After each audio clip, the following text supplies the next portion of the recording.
Lucas capítulo 8, versículo 22 ao 25, mas eu quero me deter apenas no versículo 25, e se nós finalizarmos nossa leitura, amém?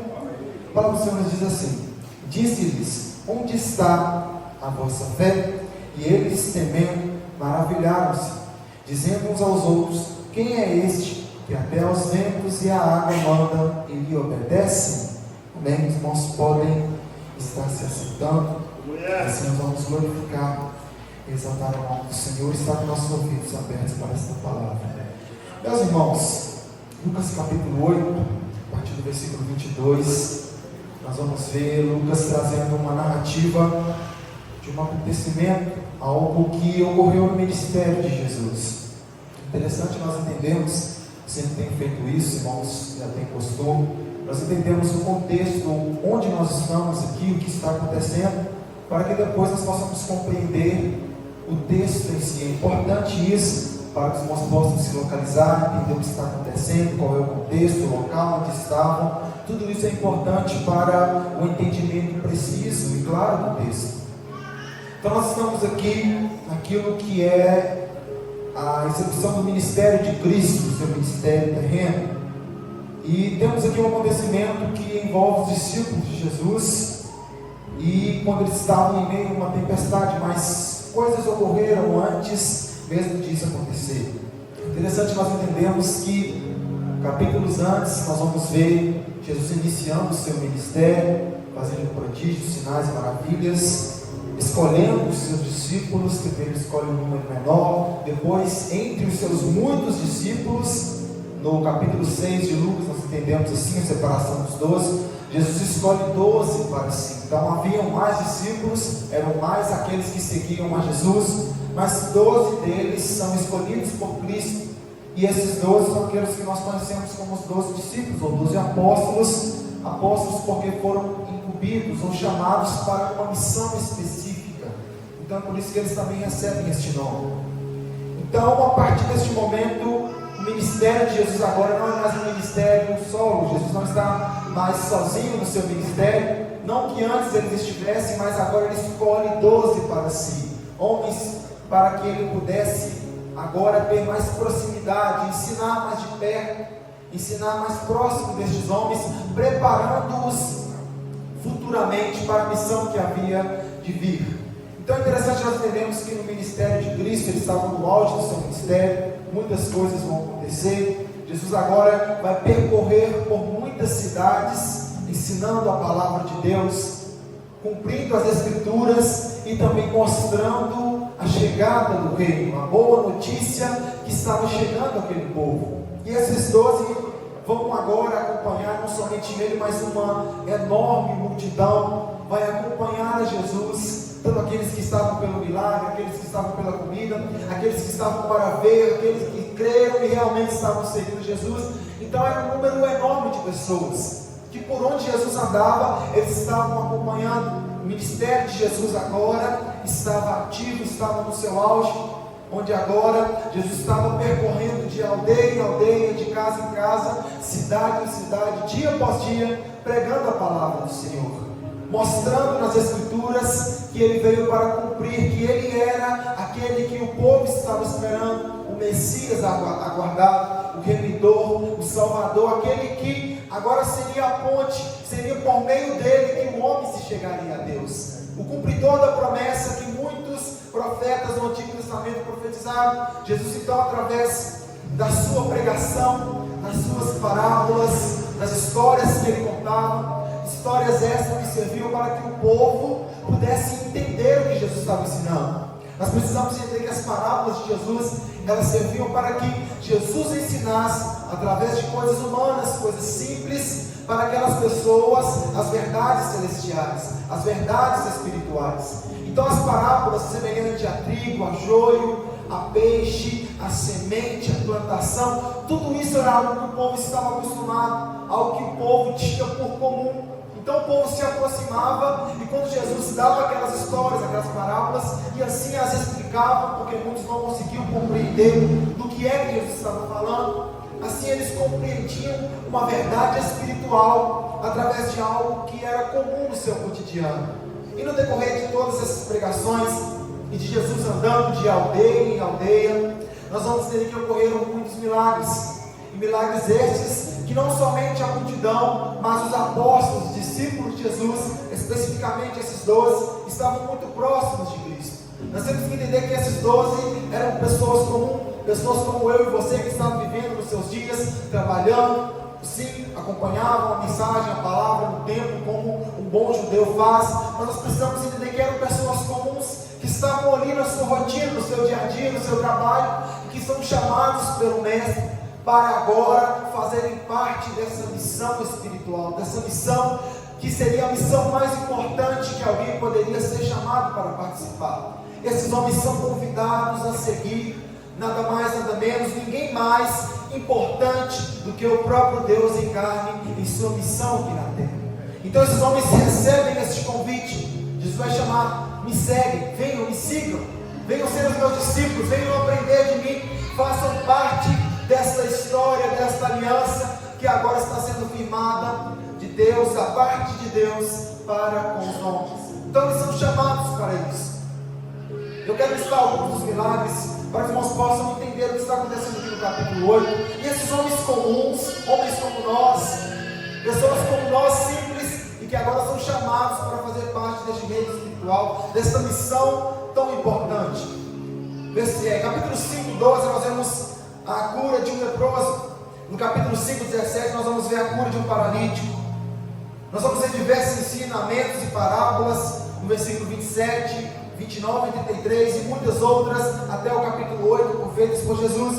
Nós vamos ver a cura de um homem com a mão atrofiada, uma mão mirrada, no capítulo 6, versículo 6. Nós vamos ver um homem o servo de um centurião sendo curado, na qual Jesus dá a ordem, e aquele homem ele é sarado da sua enfermidade, no capítulo 7, versículo 1. 7 e 11 nós vamos ver a ressurreição do filho de uma viúva, e nós vamos ver uma pecadora que se prostra aos pés de Jesus, no capítulo 7, versículo 36, recebendo perdão. Então esses homens agora estavam vendo todas essas maravilhas acontecendo diante dos seus olhos.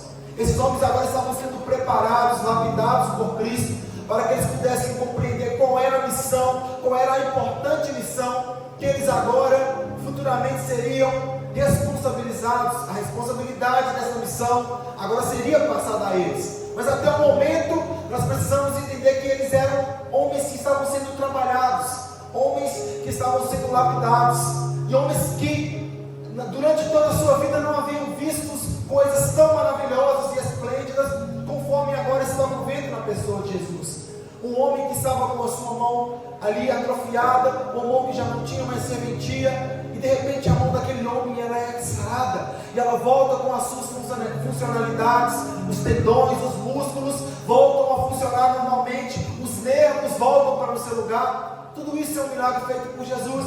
Nós vamos ver uma viúva que agora estava caminhando para sepultar o seu filho, mas ela encontra com Jesus. Jesus volta e traz a vida de novo deste filho, desta mulher, e entrega este filho a esta mãe.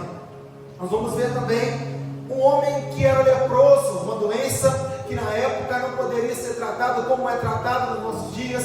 Era uma pessoa desprezada, uma pessoa separada da sociedade, mas que agora os homens estavam contemplando esses milagres, esses prodígios, essas maravilhas, atestando a mensagem de que verdadeiramente Jesus Cristo, aquele homem que cresceu entre eles ali, verdadeiramente era o Messias, e a sua mensagem era verdadeira.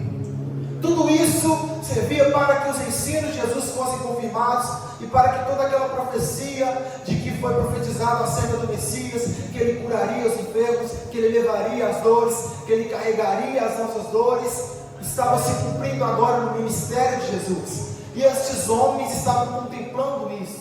Os discípulos estavam vendo esses milagres, os discípulos estavam vendo esses feitos maravilhosos acontecendo diante dos seus olhos, e agora aqueles homens comuns e simples estavam entendendo que a vida não era simplesmente crescer dentro de um lar, se tornar um adulto, formar uma família, trabalhar, passar um período trabalhando, conquistar as coisas e morrer. A vida agora não era mais simplesmente aquilo que eles estavam acostumados, mas agora estavam sendo chamados a viver numa perspectiva espiritual, um reino espiritual. Não mais para seguir segundo os seus passos, segundo a sua vida vida rotineira, mas para entender que agora eles estavam sendo chamados para viver uma vida guiados pelo Espírito Santo e para cumprir os propósitos de Deus. Os discípulos não estavam mais preocupados com pesca, com cobrar impostos, com andar para aqui ou para lá, para como estar com seus familiares, não. Agora, durante todos os seus dias, a partir do momento em que o Messias os chamou, eles agora estavam acompanhando a Jesus, estavam ao lado de Jesus. Onde Jesus ia, eles também estavam. Onde Jesus dormia, eles também estavam. Se é que Jesus tinha o local certo para dormir, eles estavam simplesmente acompanhando o Mestre. E se nós formos meditar nos 4 evangelhos, nós vamos ver o quão Jesus precisou exortar, confrontar, precisou agora chamar a atenção para que estes homens pudessem ser transformados em pessoas que estariam aptas para serem responsáveis por levar a mensagem quando Jesus ascendesse aos céus. Jesus, durante todo o seu ministério, citava isso, mas a palavra do Senhor vai dizer que os olhos deles ainda não estavam abertos para compreender isso. Muito tempo depois da ressurreição, que eles foram compreender tudo aquilo que Jesus estava falando sobre seu ministério, sobre sua morte, sobre sua ressurreição e sobre a sua ascensão aos céus. Então esses homens estavam sendo preparados e lapidados, e neste ir e vir de aldeia em aldeia e pregar a palavra, nós agora nos deparamos com o capítulo 8 de Lucas, onde Jesus agora, após uma longa jornada, um longo período de estar caminhando, curando, estar ali com as pessoas, ensinando a palavra de Deus, e nós vamos ver que Jesus era um homem que tinha um extremo amor, uma compaixão profunda pelas pessoas, na qual ele vê as pessoas no seu sofrimento. Ele vai dizer que as pessoas não estavam como ovelhas sem pastor. Entendemos que ovelhas sem pastor, elas andam desesperadas pelo deserto, porque elas não sabem onde tem pastagem. E assim o povo estava, andavam de um lado para o outro, procurando Jesus, onde Jesus está.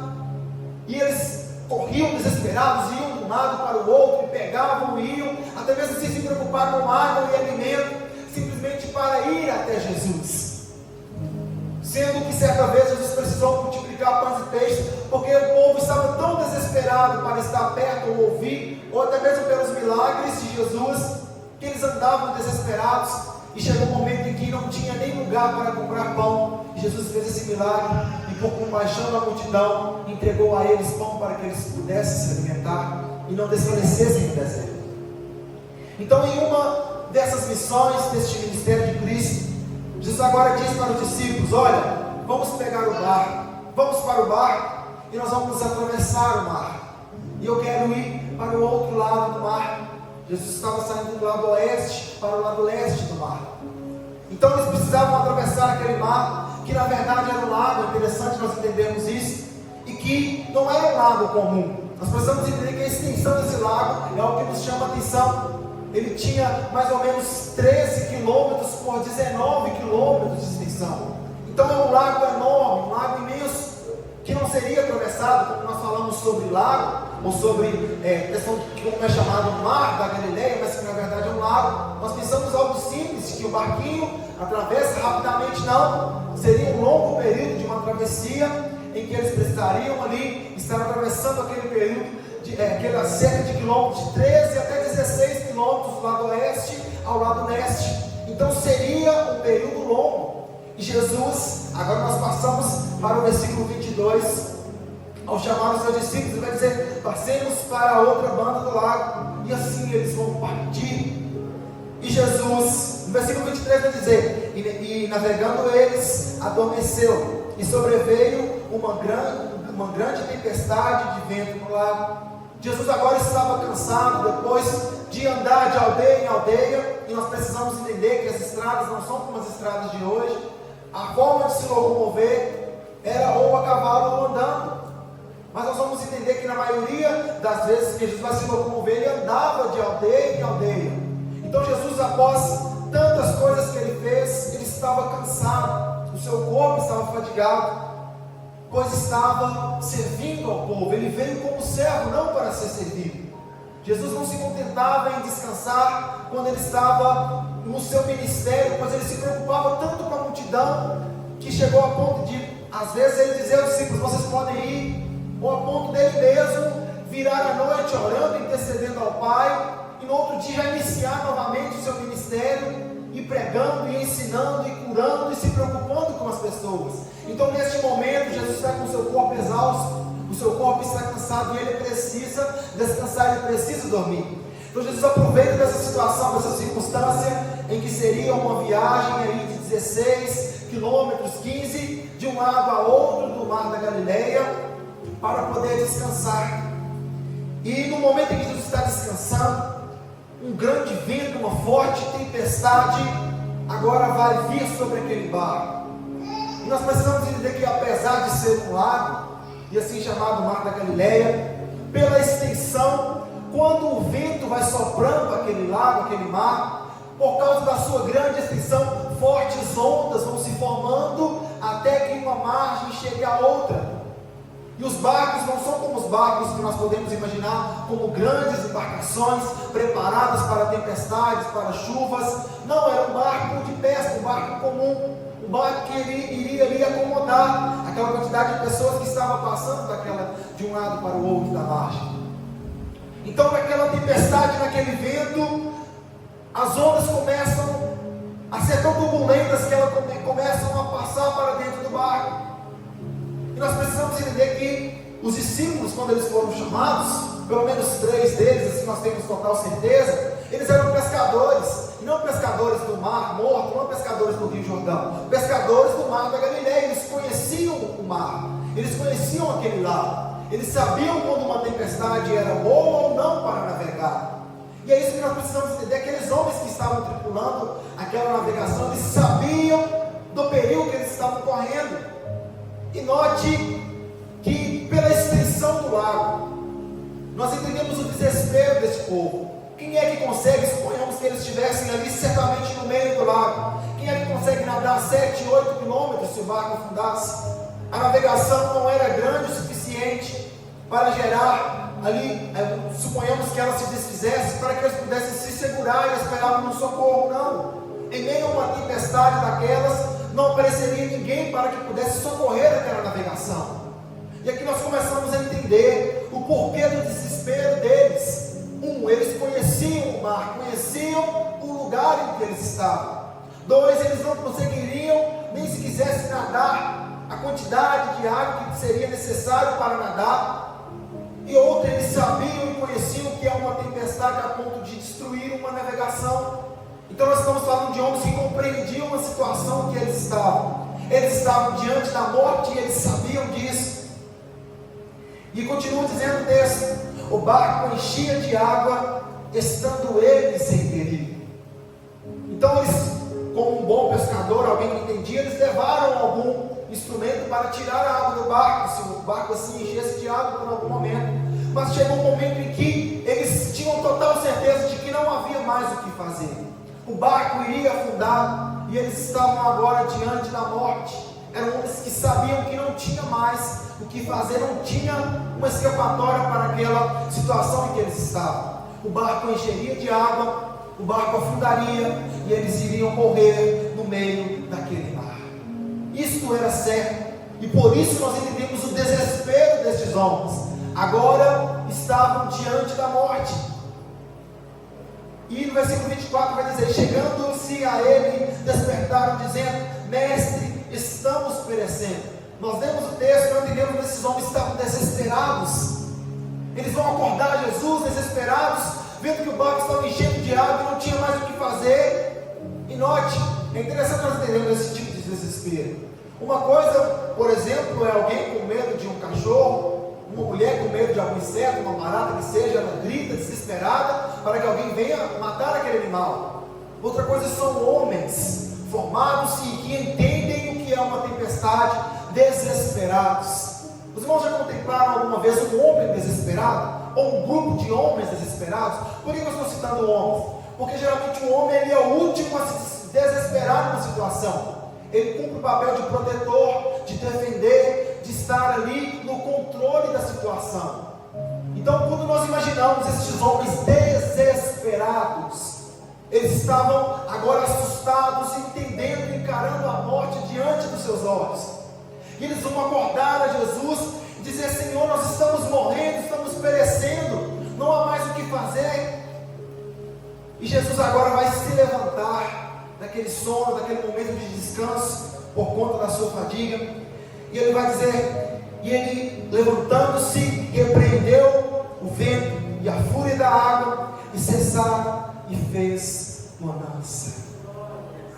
Nós temos que entender que os discípulos não estavam desesperados por uma pequena onda, não, eles estavam vendo a morte, a tempestade iria acabar com aquele barco. Mas quando Jesus se levanta, ele vai repreender o vento e a fúria da água. E note que cessaram e fez-se bonança. Então aquele vento que estava soprando, aquelas ondas que estavam ali se formando, que estavam entrando dentro do barco, tudo aquilo vai se acalmar. Porque Jesus deu a ordem para que o vento calasse, para que o mar se acalmasse. E o versículo 25 diz assim: e disse-lhes: onde está a vossa fé? E eles, temendo, maravilharam-se, dizendo uns aos outros: quem é este que até os ventos e a água manda e lhe obedece? Como nós já citamos, eram homens que estavam sendo ainda lapidados. Eu não sei se os irmãos já tiveram alguma experiência de talvez encarar a morte de frente, seja por um problema de saúde, seja por uma situação, seja por um acidente, aquele rápido relance que você dá no volante, em que você entende que você recebeu um livramento de morte, seja por um acidente, o que for, doméstico ou na rua. Mas agora esses homens estavam maravilhados e perplexos com aquilo que estava acontecendo. Note que eles já haviam contemplado muitos milagres, mas algo deste nível, um milagre, um prodígio desta natureza, eles ainda não haviam contemplado, eles ainda não haviam visto. É interessante nós entendemos que esses homens, como judeus, eles tinham conhecimento das Santas Escrituras, e eles sim ouviram falar dos grandes prodígios e milagres que Deus fez pelo seu povo. Note que esses homens conhecem esses textos que nós também conhecemos. Eles sabiam que Deus salvou a Noé quando enviou um grande dilúvio e deu a Noé a sabedoria e as medidas para que ele pudesse construir um barco para se salvar com sua família. Sabiam que Deus tinha poder para fazer a terra se abrir e jorrar água a ponto de cobrir toda a terra e aniquilar aqueles que estavam ali andando na contramão dos planos de Deus. Sabiam disso. Esses homens conheciam e sabiam das 10 pragas do Egito, e sabiam que Deus tinha com mãos fortes livrado o seu povo da mão dos seus opressores. Conheciam isso, conheciam que Deus abriu o mar vermelho para que o povo passasse em seco. Eles também conheciam essas histórias, e eles acreditavam e criam nessas histórias. Eles também tinham total certeza de que tudo aquilo que Deus fez, e que Deus tinha poder sobre tudo aquilo que Ele criou. Conheciam a história que Josué orou, e que Deus fez com que o dia durasse mais para que o povo pudesse batalhar e tivesse vantagem contra os seus inimigos. Conheciam também essa história, conheciam essa passagem, e muitas outras das muitas histórias, das muitos relatos que Deus nos deixou através das Santas Escrituras, para que nós pudéssemos compreender a sua grandeza, para que nós pudéssemos compreender que foi Deus que fez todas as coisas, e que todas as coisas estão no controle das suas mãos. Mas agora não eram mais histórias, não eram mais relatos, não eram mais os seus pais contando para eles as maravilhas que o Senhor havia feito. Agora esses homens estavam contemplando a pessoa de Deus, Jesus Cristo, o Verbo encarnado, diante dos seus olhos, dizendo para o vento: acalme, dizendo para o mar: se aquiete. E aquilo que foi criado por Deus, que eles conheciam lá no Gênesis, agora estavam obedecendo a ordem daquele homem que estava diante dos seus olhos. E é por isso que esses homens estavam maravilhados, porque eles tinham total e pleno conhecimento que é só Deus que pode fazer essas coisas. É só Deus que tem controle e domínio sobre aquilo que Ele criou, aquilo que Ele fez. Então eles começam a se perguntar, a se questionar: como pode ser isso? Como um homem diz para o vento: aquieta-te. Não era um vento comum, era uma tempestade, dizendo para ele: aquieta-te, e ela obedece. Como pode alguém dizer para o mar, para as ondas: se acalmem, e o mar dar ouvido para um homem dizendo para que ele se acalme e o mar acalmar? Jesus estava mostrando sua divindade. autoridade para estes homens. E note que nós já destacamos homens como eu e você, que ainda não compreendiam na sua totalidade aquilo que eles estavam sendo preparados para viver. Estavam contemplando Deus em carne em sua frente, e eles vão se maravilhar e vão perguntar: como pode ser isto?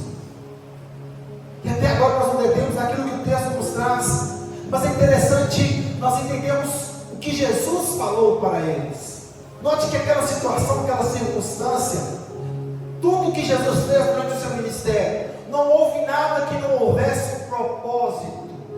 Jesus não curou ninguém para se engrandecer, para dizer: olha o que eu sei fazer, porque eu sei, e só fiz para mostrar que eu sei. Não, havia um propósito maior, um propósito espiritual profundo em tudo o que Jesus fazia.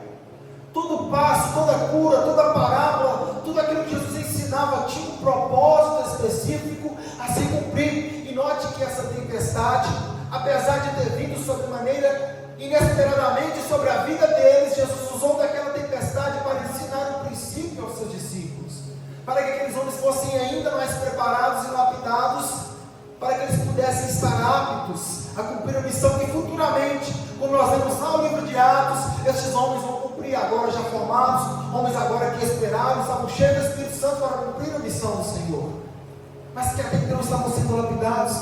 E Jesus vai dizer para eles: onde está a vossa fé? Por que Jesus estava dizendo isso para eles, ou perguntando isso para eles? Nós temos que entender que durante as suas pregações, seu ministério, Jesus deixava claro que ele era o Messias, deixava claro que ele e o Pai eram um, e que ele veio para cumprir a missão do Pai. E os discípulos não estavam compreendendo que Deus em carne, o Verbo encarnado, estava no barco com eles, estava assim descansando na sua natureza humana, mas a natureza divina também estava. Por que nós temos total certeza disso? Porque somente Deus pode dizer para as coisas criadas para que elas possam obedecer, e elas assim o obedecem. Então nós temos aqui tanto Jesus, 100% homem cansado, descansando no barco, como também 100% Deus dizendo para aquilo que Ele fez, o vento que Ele fez, o mar que Ele criou, para que pudessem obedecer. E é por isso que Ele chama a atenção dos discípulos: onde está a vossa fé? Ele estava dizendo assim, trazendo para nossas palavras: será que vocês não conseguem compreender o porquê vocês foram chamados? Por quem vocês foram chamados? Qual é a missão que eu chamei vocês para cumprir juntamente comigo? Porque vocês pensavam que vocês estavam a perecer e iam morrer no meio deste mar? Porque vocês estavam tão desesperados? E note que o desespero que não é um desespero comum, um desespero de morte, homens gritando, apavorados, porque sabiam que iam morrer. Jesus está dizendo: onde está a vossa fé? Será que vocês não compreenderam que quando nós estávamos lá em terra seca, eu falei: vamos para o barco, vamos pegar o barco e vamos atravessar para o outro lado? Foi isso que Jesus falou para eles. E agora estavam desesperados porque achavam que iam morrer no meio do lago, sendo que a ordem de Cristo era: vamos para o outro lado. Por quê? Porque eu tenho também missão para cumprir naquele outro lado, em outros povos, em outras pessoas. Preciso pregar, preciso também mostrar as boas novas para eles. E se os irmãos continuarem no texto, vamos ver que havia um homem endemoniado ali, que recebeu o livramento através daquele homem. Pessoas que moravam naquela aldeia, naquele lugar, agora vão ouvir da mensagem de Deus através do testemunho daquele homem, de que Jesus havia o curado, libertado, e que eles agora iriam acreditar e entender que agora estavam se cumprindo as Escrituras, que o Messias já havia vindo, estava entre eles e estava expulsando os demônios. E o título que eu dei para esta mensagem é que nós possamos fortaleça a sua fé. E por que eu posso dizer isso? Vamos chamar a atenção acerca disso. A pergunta é: o nosso Deus, o nosso Salvador, Ele mudou? Porventura Ele é diferente? Esse Jesus que nós estamos lendo aqui no capítulo 8, versículo 22 ao 25, é diferente daquele que nós servimos, ou Ele é o mesmo? Esse Jesus que chamou os discípulos, separou os seus 12, ali no capítulo 6 de Lucas, ele mudou ou ele é o mesmo? Olha que interessante nós analisarmos isso. Porque nós temos a palavra de Deus como se fosse algo muito distante, não é algo que está muito próximo, tão próximo que está dentro de nós, e precisa estar dentro de nós. Nós precisamos entender que nós também, como os discípulos, recebemos muitas ordens, recebemos promessas, fomos também chamados por Deus para cumprir essa missão a qual Ele nos confiou. Mas como os discípulos também nós estamos sendo lapidados e precisamos nos permitir ser lapidados. Como os discípulos também estávamos vivendo a nossa vida conforme nós pensávamos que iríamos viver, nascendo, crescendo, formando uma família ou não, passando o nosso período aqui na terra e morrendo, assim que o mundo vive sem expectativa ou sem esperança de entender aquilo que é de maior importância para nós. Você precisa entender, assim como os discípulos estavam vivendo os seus afazeres, estavam vivendo a sua vida rotineira, cotidiana, e foram chamados por Cristo, nós também estávamos vivendo a nossa vida, e um dia o Evangelho chegou até nós, e nós somos chamados por Cristo para fazer parte desta família.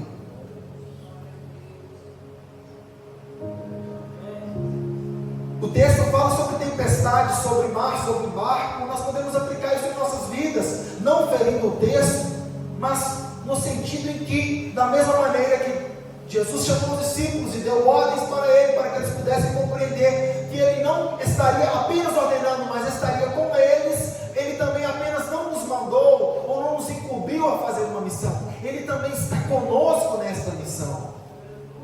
É necessário nós entendermos que Jesus falou para os discípulos estavam tristes, estavam cabisbaixos. Jesus falou: olha, eu não vou deixar vocês órfãos, eu vou para o Pai, mas eu vou rogar, eu vou pedir para que o Consolador ele venha descer e que ele esteja com vocês até que eu volte.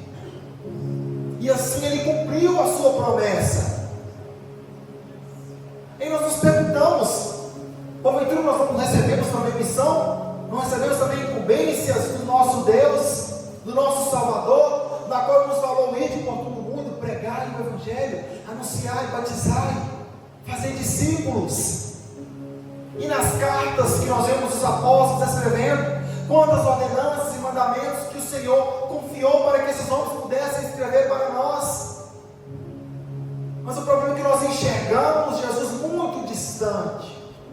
Nós olhamos para apenas um Jesus histórico, um homem que nasceu cerca de 2000 anos atrás, e não como um Salvador, Redentor, e que enviou o Espírito Santo para habitar em nós, e que Ele mesmo está conosco.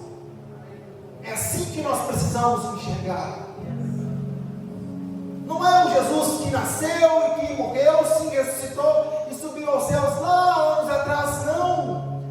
Ele é o mesmo, Ele não mudou e Ele nunca vai mudar. Então nós precisamos compreender que nós, como os discípulos, precisamos e estamos em processo de lapidação, até que nós possamos chegar ao entendimento e o nosso coração entenda e compreenda que nós somos chamados para cumprir a missão do Senhor nesta terra, que nós somos chamados para que os planos do Senhor possam ser concretizados em nossas vidas e através de nós. Mas aí o que acontece conosco? Quando a tempestade vem, e agora estou usando a tempestade, o vento no sentido figurado, não no sentido literal do texto. Quando o vento vem, quando o mar começa a entrar dentro do nosso barco, nós começamos a desesperar. E nós começamos a gritar desesperados, como se Jesus estivesse dormindo. E de fato ele estava sim aqui no texto. Mas nós precisamos entender que o nosso Deus, Ele não dorme. Mas por que nós nos desesperamos com coisa tão simples?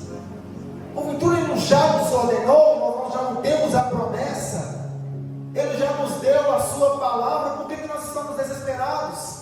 Esse texto nos chama a atenção para que nós possamos compreender. Se no versículo 22 ele disse: passemos para o outro lado, é porque no versículo 25 ele vai dizer: onde está a vossa fé? Por quê? Porque no versículo 24, no versículo 23, nós nos desesperamos e não compreendemos que se Ele ordenou para passar, é porque nós vamos passar para o outro lado. O problema aqui estava que eles não estavam confiando na palavra de Jesus. E é por isso que o versículo 25 é tão importante. O questionamento de Jesus: onde está a vossa fé? Era: porque vocês não creram na minha palavra? Porque vocês não obedeceram a minha ordenança? Eu disse que nós iríamos passar. E no versículo 26, onde eles estavam? Do outro lado da margem. Isso nos chama a atenção para nós possamos fortalecer a nossa fé em Cristo.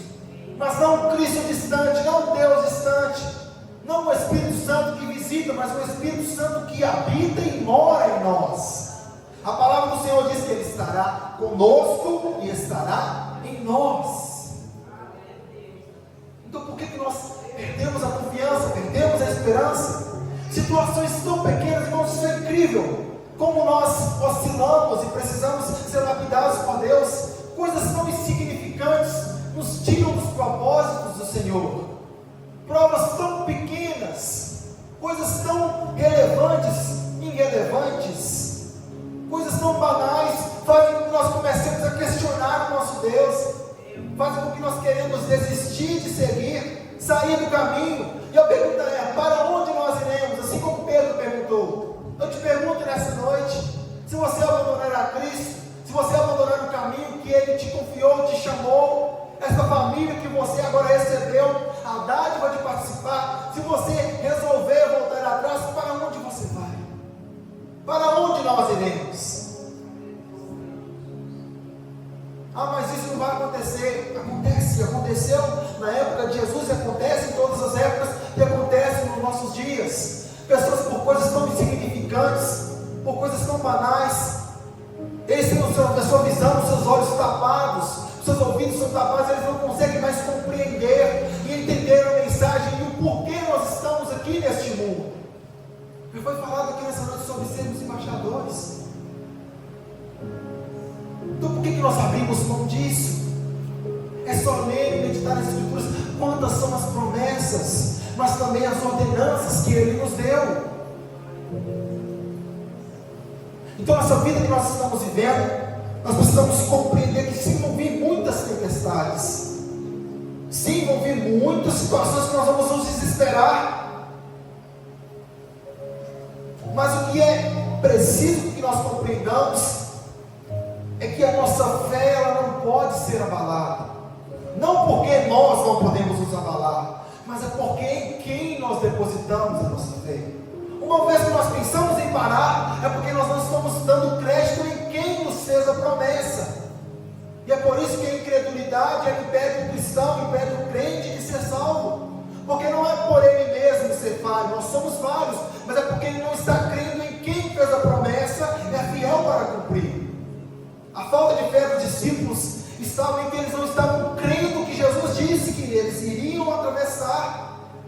E é por esse motivo que Jesus questionou a eles: onde está a fé de vocês? E nos pergunta também nesta noite: onde está a nossa fé? Ou por que coisas tão simples e insignificantes deste mundo fazem com que nós nos desviemos daquilo que é do mundo, ou de outro mundo, ou aquilo que nós podemos chamar assim do plano divino para nós, os planos de Deus, o caminho que Deus traçou para que nós possamos seguir. Se Deus disse: passe pelo mar, nós iremos passar pelo mar, e pelo mar nós vamos atravessar. Se Ele falou: vai ser pelo deserto, vamos entender que Ele pelo deserto vai nos guiar e nós iremos atravessar. Nós falamos sim nos tempos bíblicos de coisas físicas, mas nos nossos tempos podemos falar também de coisas físicas, mas também de coisas espirituais, desertos, tempestades que nós passamos e que fazem com que a nossa fé possa ser abalada. Mas isso nos chama atenção para que de maneira nenhuma, em nenhuma situação ou circunstância, seja qual ela for, a nossa fé, a nossa convicção, a nossa certeza no nosso Salvador seja abalada. A nossa confiança e convicção precisa estar firme em Cristo, com certeza que Ele vai cumprir tudo aquilo que Ele nos prometeu. Irmãos, é tão maravilhoso nós vemos o cuidado que Jesus tinha com os seus discípulos. Leia o capítulo 17 de João, a partir do capítulo 17. Quando Jesus agora está naquela última ceia, Ele vai orar pelos seus discípulos, Ele vai orar pela igreja, por aqueles que ainda haviam de crer. Olha o capítulo 14 de João, que maravilhoso. Ele vai dizer: olha, não se turbe o vosso coração, porque isso, não estejam ansiosos, preocupados, desesperados. Creia em Deus, creia também em mim. Olha a promessa que Ele nos fez: na casa de meu Pai há muitas moradas. Se não fosse desse jeito, eu teria dito a vocês: eu vou vos preparar lugar. E quando eu for, eu voltarei para vos buscar, para que onde eu estiver, estejais vós também. Irmãos, isso é a promessa que Ele fez para nós. Ele foi e está no céu, sim, mas Ele está preparando um lugar para que eu e você possamos também estar com Ele. E Ele virá para buscar aqueles que, com toda fé e convicção, creem na sua promessa. Então, o que nós somos chamados a atenção nesta noite é para que a nossa fé, em meio às circunstâncias, em meio às tempestades, mesmo que você conheça a situação, como os discípulos conheciam, sabiam que ia afundar, sabiam que o barco ia quebrar, sabiam que ia morrer, porque a situação é desesperadora, mas no olhar humano, no olhar de um bom pescador, sabiam que iriam naufragar e morrer afogados. Mas no olhar divino, no olhar de Deus, quando nós começamos a olhar para adversidades, começamos a olhar para situações com os olhos espirituais, nós entendemos que não existe nada neste mundo que não se submeta à autoridade da voz daquele que nos salvou. Seja qual for a situação, seja qual for a circunstância, seja qual for a distância ou a profundidade, a altura, nada pode nos separar do amor do nosso Deus. É enfermidade. Se Ele quiser, Ele te cura. Se não te curar, Ele vai te levar para pertinho dEle. Coisa melhor que isso. Nós encaramos a morte com um olhar de desespero, irmãos. O cristão não precisa se preocupar com a morte, porque a morte ela já foi vencida por aquele que nos salvou. Jesus venceu a morte, e nele nós também temos vitória sobre a morte. É a ansiedade, é a preocupação, não sai sobre ele a vossa ansiedade, pois Ele tem cuidado de vós. É as lágrimas, é o choro, é o desespero. Ele enxugará dos nossos olhos toda lágrima. Tudo aquilo que nos desespera, que nos tira a calma, tem uma resposta na Bíblia. É por isso que nós precisamos meditar e ler a palavra do Senhor, para que nela nós possamos descansar. Porque a palavra do Senhor foi prometida por Ele, e tudo aquilo que Ele prometeu, Ele é fiel para cumprir. Então nós somos convidados a fortalecer a nossa fé no nosso Senhor e Salvador. Ele virá para nos socorrer, independente de qual seja a circunstância. Que Deus abençoe cada um dos irmãos. Eu agradeço a oportunidade em nome de Jesus.